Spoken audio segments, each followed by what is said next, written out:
Yeah, I'm fine, but I don't know if you can hear me. Can you hear me? I can hear you just fine.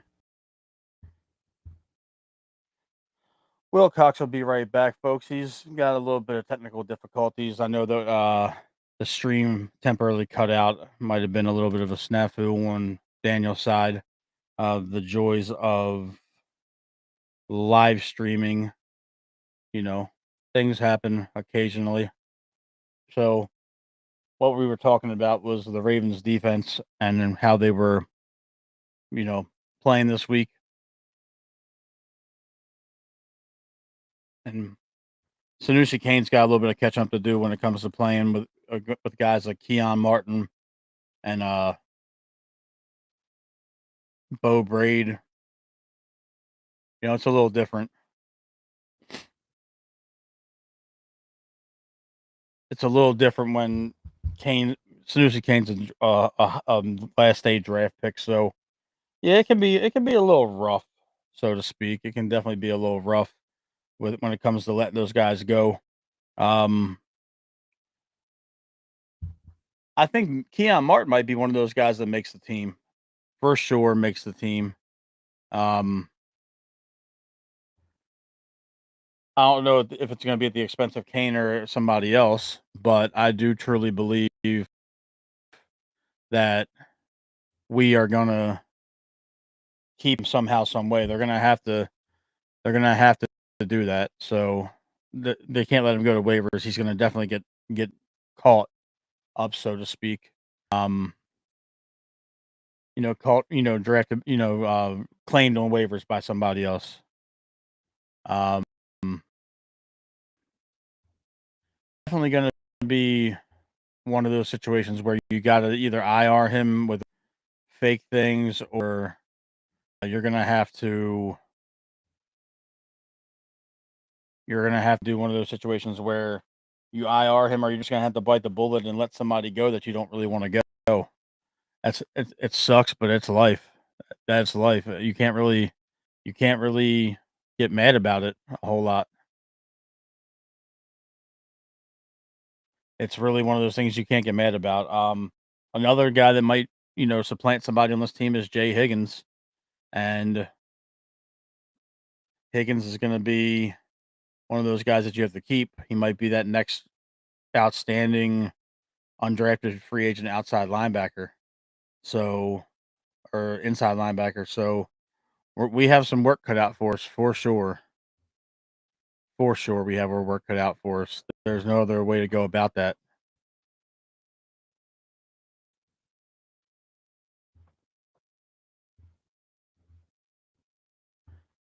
So hopefully Daniel rejoins us soon. Um,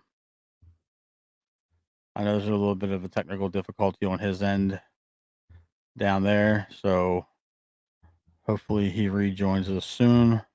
Trying to do some troubleshooting on my end as well.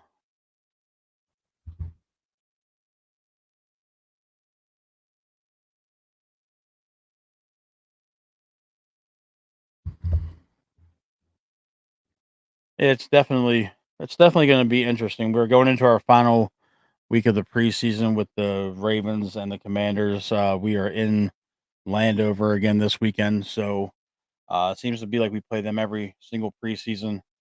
Um, the Ravens did the smart thing, and they um, canceled joint practices because last year there was a bunch of fights for those days, and they just don't want to go through any of that. There was a lot of guys that got kicked out of the practices, and we don't need any of that. So we'll get Wilcox's thoughts when he comes back in. Hopefully, he comes back in a minute or two. His computer, he had to restart. But the Ravens are looking to round out this preseason. Hopefully, we get out of here unscathed without any injuries. More than we already have. Isaiah likely is going to miss some time, like we were talking about a few minutes ago. Um, Emery Jones, he's still hurt.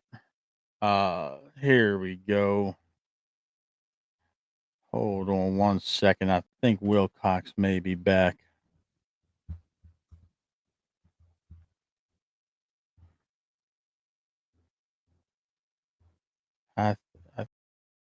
think he might be back.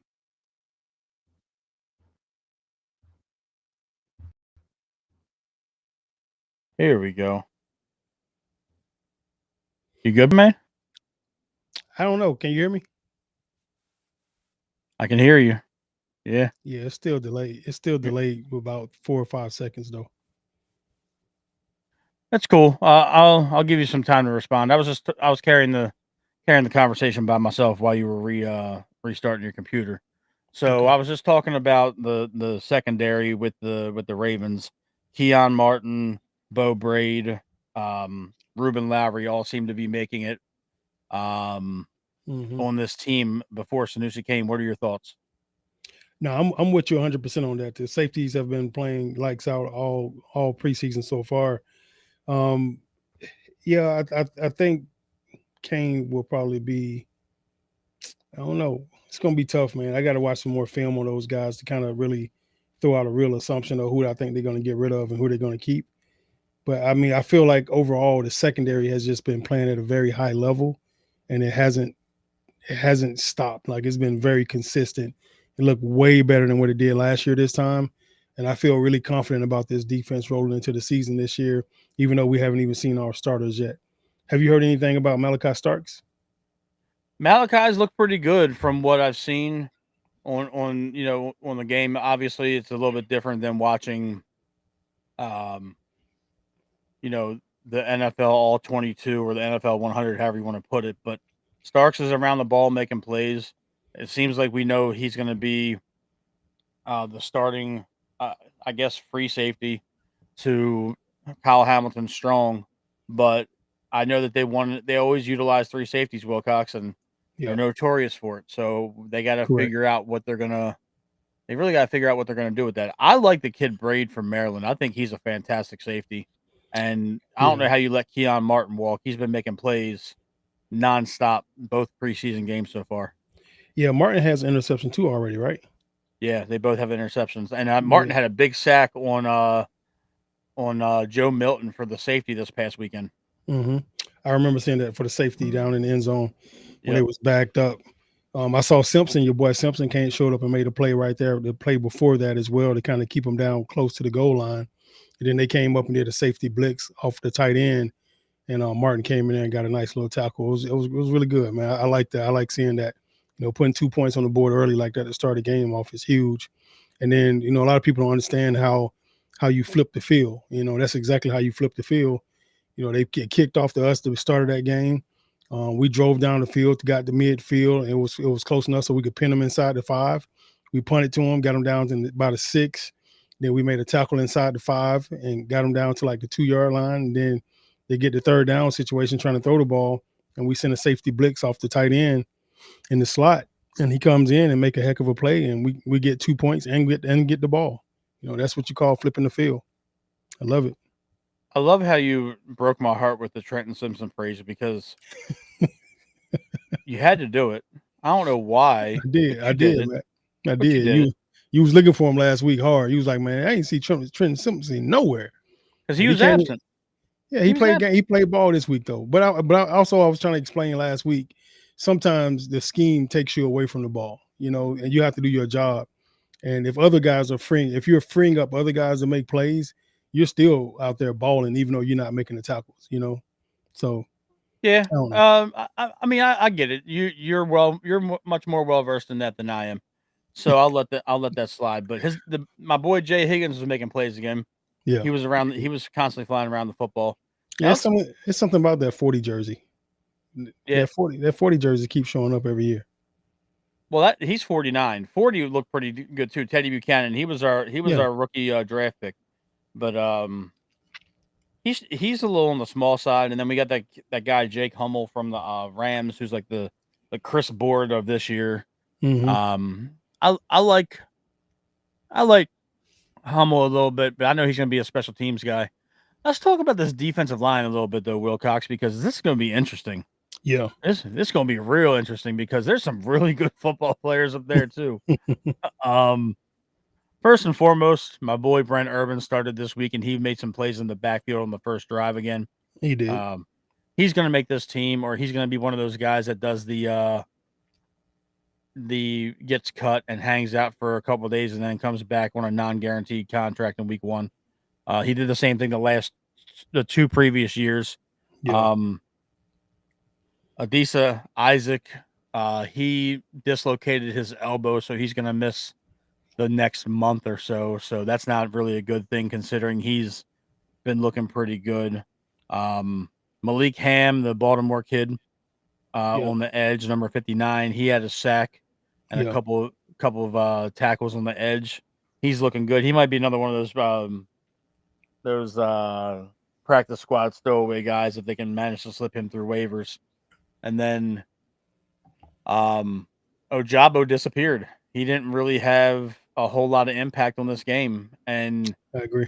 it's kind of sad to see because now you're in a situation where, on the edge at least,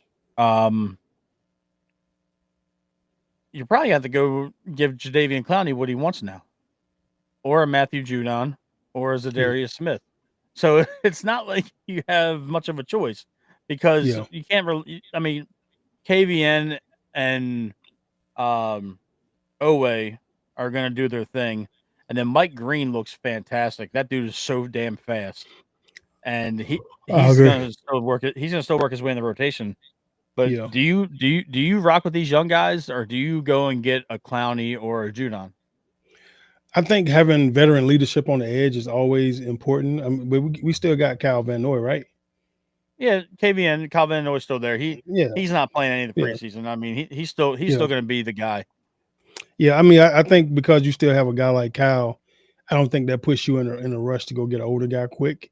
Because Mm-hmm. you just got to have some veteran leadership out there. Period. It kind of shows the younger guys, the work ethic and what it takes to be great. And if Kyle seems to have a phenomenal work ethic and a great personality and the right mindset. He's all about John Harbaugh and the schemes and the stuff they're doing defensively. And I think he's a good leader for this club. He's just a workhorse that just goes out there every single day and work.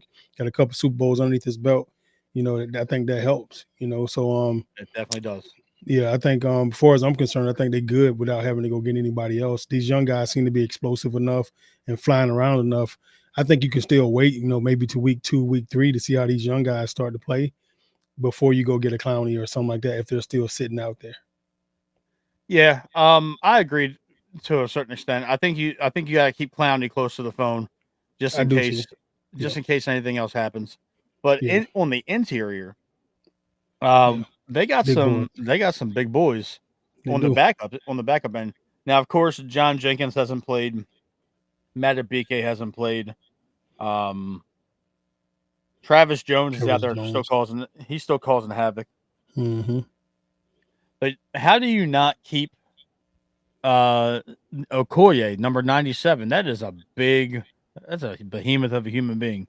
And then Yeah. you got CJ Rabnell, who's back there. One of our viewers coached his nephew in baseball this year, so he's immersed himself into um, the Seen local already. community. Yeah. Yeah, so um, yeah, I think one of the people that might be Yeah. on the outside looking in for this roster might be Broderick Washington. You think so? What do you think? You don't think they would keep Broderick? I mean, they paid him a decent bit of money, so yeah, I would think that they would try to keep him. But if you got these young guys that are playing better than him, I mean, why not I see mean, if you can, it's shop them? it's preseason though. Matt, like I think once you get through these preseason games, you get those starters in there. You don't know how those young guys are going to be able to put up against those starters. So That's fair. That's yeah, he's a fair. he's a 6-year, 7-year vet guy. I think you got to hold on to him. Yeah, he is a veteran. I totally get it. Yeah, It's just Travis one of those Jones. things where, yeah, I mean, but the thing is, Travis Jones should be starting over him anyway. Yeah, Honestly, the starting defensive line should be Jones, Matabike, and Urban on the inside. I would take Urban before Broderick Washington. That's just me though. I'm yeah. I'm a I mean, Urban guy. I like Urban too. He has a high motor. He's consistent, and he flies around, man. He gives you 100% effort every time, and a lot of times the effort that you get out of guys will take up talent from other guys if they don't go 100 miles per hour every single rep. And Urban just got a high motor, so he kind of reminds me of Jared Johnson a little bit. Yeah, that's a good comparison right there. I was gonna say Urban has a little bit of like a Corey Redding feel, Yeah. taking it back to your days. Hmm. I know JJ was a teammate and all that, but Yeah. Well, Double J, I just I go ahead. no, go ahead. You finish the thought. I'm sorry. Yeah, no, Double J was an outside guy. Of course, he's not an inside guy, but Brett, like Urban, has that grittiness to him. To me, like he seemed like he could be, a guy from like south, south of the United States, like Oklahoma down that way, Texas. He just seemed like a gritty guy that could just gets down and dirty. Just a good old boy. Just go out there and just play football, man, and whoop up on whoever get up in front of him. He don't care who it is. And he just has a high Yeah. motor. He's gonna play to the whistle every single play, and you can't replace that. Chasing down plays from the backside. Somebody try to put the foot in the ground and cut back with the ball, and he's there to hit him in the mouth because he don't give up. I like that, man. I like having those type of gritty guys in the D line, especially when you got good linebackers that can run and flow to the ball. Yeah. While we're talking about the trenches,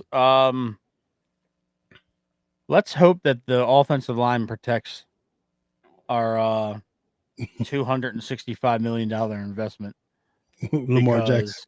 because yeah. um Yeah, Voorhees didn't look too bad. He didn't really make a whole lot of mistakes from what I could see watching the game. Um Number I don't know, 77, man. Daniel Faalele. For Lele, That's a yeah, rough bunch. That's a rough bunch yeah. right there. And I mean, oh the man, the like very and first play of the it's game was a bust. You asked me when they gave the ball to Ali, the running back on the first play of the game. He got tackled in the backfield, and there was a mix up between Falele and Rosengarten. And I didn't like Rosengarten stepped out like it was going to be a zone right. mhm. Falele blocked down like he was going up to the backer or something. So it was some kind of miscommunication. The outside backer kind of slipped inside of Rosengarten and was able to get his hand out and kind of slow Ali down, and then they tackled him in the backfield. So those miscommunications will definitely give you some problems. And it looked like it was problems early on in that first drive, like right off rip. Like it was a lack of communication from both sides of the line. So I don't know, Matt. Like I'm kind of scratching my head right now on this line to kind of see exactly where we at right now. I know we got some missing pieces that are not out there playing right now. And when you get the right guy beside the right guy, even the bad guy looks good. If that makes sense. Yeah. It's a shame though because yeah, it does because one of the guys I wanted us to one of the guys I wanted us to kind of kick the tires on. He's a former Pro Bowl right guard, Brandon Scherf. He spent the majority of his career with the Washington Commanders, and Yeah. he just retired a couple days ago. He announced his retirement instead of, coming in, giving anybody a chance to, convince him to play another year. Yeah. I guess I'm just spoiled though, Wilcox, because I'm so used to right guard being one of our strongest positions.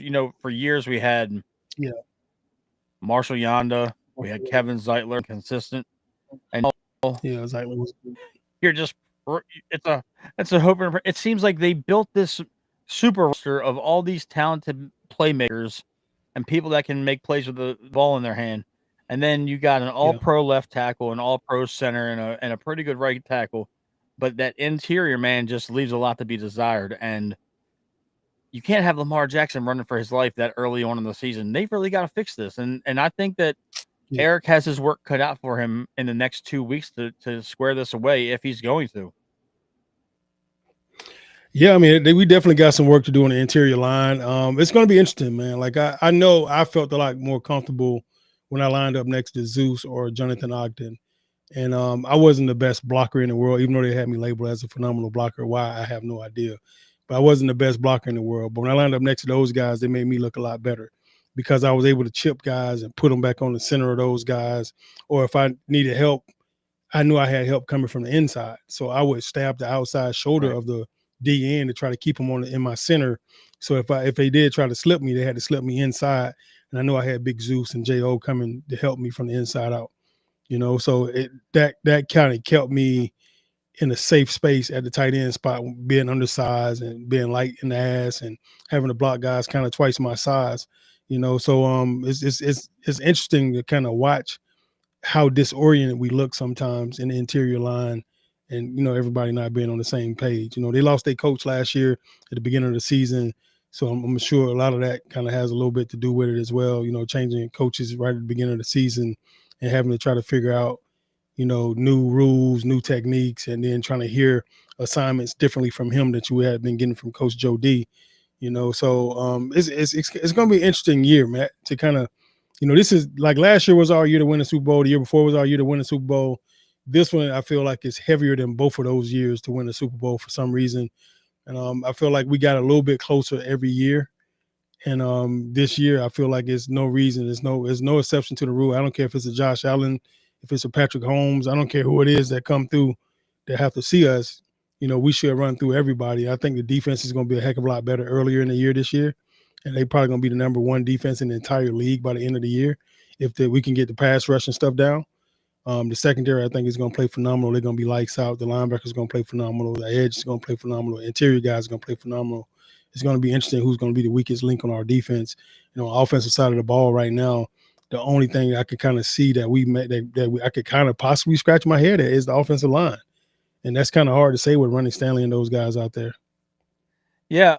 Going into the third preseason game, I want to ask your thought process on it because this is our first time covering the preseason together, Wilcox. And I know back in your days, you used to play 4 games before the season started, and there was only 16 regular seasons contests.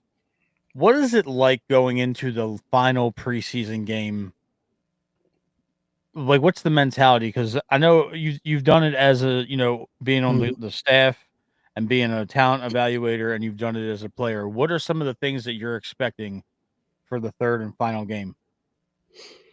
This is the game that kind of solidifies your spot. I've got a chance to see you play 2 games already. I want to see you get better in every single game. As long as you're getting better week in and week out and week in and week out, then you have a chance. And this is the game that kind of will make everybody scratch their head. It may be one guy that shows up that haven't did anything the first 2 games, and all of a sudden he explodes on the scene, and you're scratching your head like, dang, we might not be able to get rid of this kid. We got to keep him. So this is your last opportunity as a player to kind of show the entire league and your team that you belong here. So everything's riding on this. I mean, your nerves are through the roof. You're biting your nails in meetings every single day. You're alert. You're going home trying to study every single day. Like, I used to cut my phone off every year in preseason for camp because every year I was trying to make the team, and I didn't want any distractions at all. I would change my phone number, and then I wouldn't call anybody, before the season, right before training camp started. And that allowed me to kind of be locked in and focus and not allow my phone to be my distraction. And these guys have so much more things to distract them on the phone nowadays than what we had back then. I mean, I started playing before the first iPhone came out, so it's just kind of crazy, like, to think that these guys have all these smartphones and social media and all the apps and stuff, the games they can play on their phone, the girls, the dating apps, they got everything. They got the whole world at their fingertips. And I didn't have that, so even not having what I had, I still was smart enough to change my number every single year in training camp so I can eliminate as many distractions as I possibly could and put my face and my mind into this playbook as much as possible. If you don't know what you're doing, you're not going to play 100 miles per hour. So if you play slow this third game, you're a guy that won't make this team because they know that you still don't get it and you haven't put the time in. Yeah, that's unfortunate. That And I some of saw these you. I guys. saw you laughing at me, Matt, when I said before the first iPhone. I saw you laughing. Well, look, I just imagined you being a rookie with the New York Jets, and you had a 2-way and a beeper. A 2-way and a beeper. Yeah. That's what I think about that's what I was just thinking. I was like, I bet he had a beeper and a two-way. I had a BlackBerry, man, a Palm Oh, Pilot, okay. a BlackBerry. Yeah. It wasn't that old, man. I can just see you. You're from Atlanta, man. Like Yeah. the long white tee and the jean shorts and the beeper and shit. I had a sidekick. I had a T-Mobile sidekick at first. Jesus Christ! I had the little You screen are that showing slid your up. age. Yeah, it slid up. You thought you were the coolest dude in the whole room. Hey, I was. I absolutely was. The sidekick and the BlackBerry was the first ones you had that you actually had a keypad on that you could actually text real Oh words, and man, you didn't have to nobody text could tell no you code. shit in 1999. They shut the hell up. Oh man, hey, when you were a rookie on the Jets, I was 10 years old, man. Man, that's crazy. That's I was crazy. I was in 5th grade. Look at you now, Matt. Now you look Yeah, like you're older than me. that's real crazy. It's real crazy. I don't use Beijing to cover my gray. Beijing. Now you sound like my teammates, dog. It's no Beijing, man. Look all this. Look all these grays on top of my head up here. You see all those Yeah, grays? yeah, yeah, yeah. I don't got All nothing those up there. grays. All my grays are right here. Yeah, All my grays Matt. are Your behind hair the is camera. already gone up here. Okay, Yeah, that's what I'm yeah. saying. Oh man, I love this. Look, See, man. we couldn't do this last year. We got nasty grams and passive aggressive text messages last year. We couldn't do this. You're so It was stupid. it was a no fun show. It was, man. No, I It was appreciate you, dog. definitely a no fun show. Before we wrap the show though, bro, Yeah, there's been let's talk a little bit about what's been going around the league. Trey Hendrickson requested a trade from the Cincinnati Bengals. we'll take Hopefully it. hopefully they send him either here, which is probably not going to happen, or they send him far away from the AFC North because that dude is an absolute terror on the Yeah, edge. Um, monster.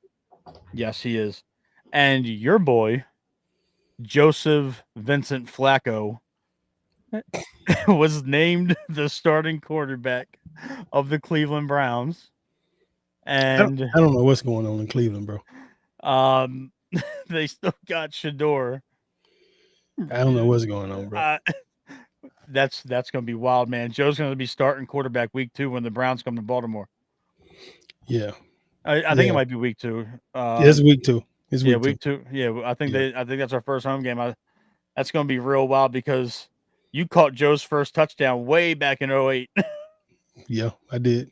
You I don't caught know his why. first. I don't know why you had to say way back. I mean, it was just an '08, man. Just '08. '08 is fine. You called It's Joe's all, first touchdown pass in '08. Dang, I swear. This starting to get out of hand, man. oh man, I love this show. I love this show, man. And look, Yeah, after all the technical difficulties in the beginning of the show, yeah, um, yeah, it's always good, man. But also, I know that the rest of the AFC North. Uh, there's really no news out of Pittsburgh other than Aaron Rodgers has been named the starter for this upcoming season. That man is going to be running for his life behind that offensive line. They don't really got a lot of people to protect them. they better have somebody to protect them when they play us, boy. Cause we coming for him. The way I saw him moving at practice the other day, I'm kind of biting my nails for Aaron Rodgers. He might go out bad. He was moving so damn slow. Are you talking about the ladder drill that he was doing He before he was threw the doing ladder ball? drills, and they had him doing like some drills, like some drop back drills with the ball in his hand, having to avoid the bag. And it was like he was in slow motion. He was like trying to avoid the bag. I was like, oh my God. Oh man, that's gonna be rough. And we That always say in the league, slow feet don't eat.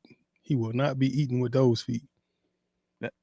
we just better hope that they better hope that they have something ready for this pass rush because Yeah. this defense could be out for blood this year. But yeah, man, I think that the Ravens are gonna wrap up the preseason. Hopefully that everybody stays healthy. I don't care about the wins and losses. I know that we've won the first 2. Yeah. But they're playing the Commanders this week. I wanted to ask you because I was talking a little bit about this while you were reloading your computer. The Ravens and the Commanders they canceled their joint practices because of what happened last year, where they had a brawl. I think 2 straight days. Yeah. Um, I are like you that. are you for or against joint practices? Because that doesn't really seem to be conducive for a lot of people. I think it's a great thing. I think you beat up your players so much, throughout training camp that you get a chance to see other players, and I think you get a chance to see how your guys react almost in a game like atmosphere when you practice against other teams. So I kind of like it a little bit. There's a part of it that I don't like because it's the aggressiveness part of it, right? Like I think it was Tylen Wallace that started one of the fights last year, if I remember correctly, Yeah, where DB was just kind of being over aggressive. And if your DBs are not over aggressive like that on your team, when you play against another team, their DBs are over aggressive like that, where they're snatching and pulling all on you and twisting you all around after you catch the ball. our DBs may come up and just tap you on the hips because you're our guys. But when you play against another team, they come and they grab and they snatching on your jersey, and then they let you go. Like after a while, after you twisted, turned, and you could have made me tweak some or pull something or something like that. And I think that's what pissed Tylen off, and Tylen ended up punching the guy in his face, and then it started a whole out brawl. So it's one of those things where like, bro, you don't have to do that. You don't have to do that. Right. Like we still got to protect each other and look out for one another. The problem is you got guys like myself or other coaches that'll come in and be like, dog, this is our chance to show how aggressive we're going to be during the season. We're going to come in, we're going to set the tone. We're going to make sure they know that we're here. They ain't got no respect for us. We're going to make them respect us in practice, and it's really ain't about that. But I would be one of those same coaches. I want my guys to be dogs. I don't care who they're playing against. Because that's how I would be having my guys practice against our guys if I was coaching our guys. Like I want my guys not to ever be complaining to the referee about holding or any of that stuff. So I'm gonna set the tone in practice. So when they do get to the games, they don't have to worry about complaining about somebody holding them because they used to it in practice. So you set your players up to be great by iron sharpening iron. So it wouldn't bother me at all. But if we're not doing that in practice every day, we're protecting each other and we're taking care of one another, and we're not doing that, then you get into these joint practices, it could definitely cause a problem. Yeah, I'm not a fan of them just because I don't want anybody trying to hurt our guys before the year starts. Yeah, We got a lot of good playmakers that we don't need any of them going down. But we're playing this weekend coming up. We're gonna be in Washington at that godforsaken Landover field. That is a shithole. Yeah. Well, Matt, go ahead and tell everybody how you really feel about Landover Field, Matt. Go ahead. I mean, come on, Wilcox. The pipes burst and there was shit water coming down on people last year during one of the games. Really? Yeah. I didn't know that. That's yeah. It is. Yeah. It wasn't long before we played them last year, but we played them at home. Who's the Commanders owner? Donald Trump? Here you go. It's one of them billionaires. Is it Bezos, the Amazon guy? Is Bezos the owner of the Commanders? Really? I want to say he is. Jeff Bezos, the owner of the Commanders. I didn't know that. No, it's Josh Harris. He owns the 76ers. Another billionaire. Yeah, he owns the 76ers and the New Jersey Devils. So he owns a basketball, football, and hockey team. Got you. Understood. That's some crazy money right there. Yeah, I mean he must like sports, I guess. But I guess if he's not a Steve Bisciotti, Steve is doing something every single year to upgrade the Ravens Stadium, M&T Bank. There's a lot of construction going on right now. They just got done putting the framework up for a 3-story concert pavilion right outside of the Russell Street gates. Yeah, and they're redoing everything on the exterior. They added a Miller Lite party flight deck on the 395 side. I like it. Yeah, so that's going to be good. But that'll do it for the show this week, Wilcox. It was good that we got a chance to, talk about a little bit of the Cowboys game. Those guys are in trouble. Dallas is not a good football team. It's their year. It's always their year. Every year. Since 1994, it's been their year. I was listening to something the other day, Matt, and the guy was saying that if I told you for the last 30 years that your car will get a flat tire every time you go outside, and every time you go outside you get a flat tire, what would you expect to happen tomorrow? And then he gave us another example. He said, if I told you for the last 30 years on September the 1st that it was always a forest fire outside, so this year on September the 1st, what you think gonna happen? Forest fire. Yeah, forest fire. If I told you it always snowed in Alaska every single year for 30 years, and then what do you think will happen in Alaska this year? It's going to snow. Those dudes are forever. Yeah, they're forever great. They're forever hopeful. That's a wild fan base. I couldn't relate. Yeah. So they said if I told you every year for the last 30 years, it was Dallas Cowboys year, but they never made it to a Super Bowl. What do you think will happen this year?